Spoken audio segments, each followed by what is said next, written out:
Hi, I'm Dave Lovell with Trouts Fly Fishing. I just wanted to welcome everyone out here today. We're going to talk about the importance of minimizing slack in our cast. If we can minimize the amount of slack that we have in our cast, there's two benefits to that. We're certainly going to cast better. More importantly, we're going to cast accurately. And then secondly, when we go to set the fish on that hook, we're going to have instant connection with that fish, and that's ultimately our end goal. My fly cast actually would not begin until I actually get my fly to move. So again, minimizing the amount of slack that we have or eliminating that slack altogether is going to be to our benefit.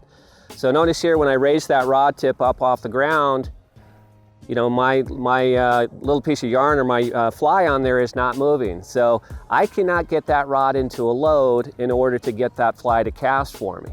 So again, what I can do, if I can minimize that slack, get that slack taken out of there altogether, keeping that rod tip down low to the ground, notice as soon as I begin to move that rod tip, my little yellow fly begins to move for me. I eliminate that slack, instantly get that rod into a load, and can get that fly to where I need it to be. In the park, if I go to make my back cast and I go to make my forward cast, I want that fly line to lay down directly in front of me in a nice straight line.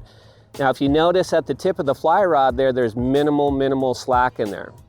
So again, if I were going to make a hook set on there, I'm automatically going to hook that fish up. More importantly, if I go to throw that fly back out on the water, I've minimized that slack, allowing that rod to get into a deeper bend and get that cast out to the fish.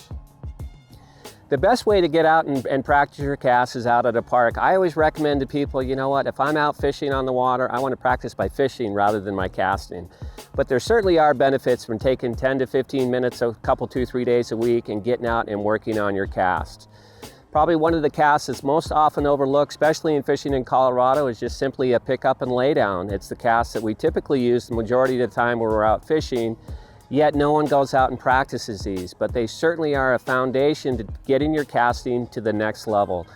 I equate it to, you know, if you ever go to a little kid's basketball practice, every little kid is running out there to the three-point line and bombing three-pointers out there, but you never see them practicing the layup, which typically should be 100%. So a pick up and lay down would certainly be a great example of that. So get out, take 10-15 minutes out in the park a couple, 2-3 days out of the week. Your casting will improve greatly. Hey, thanks for tuning in. We appreciate you watching this video. We'll look forward to seeing you in the shop. Check out some of our upcoming Trouts videos, and we'll look forward to seeing you out on the water.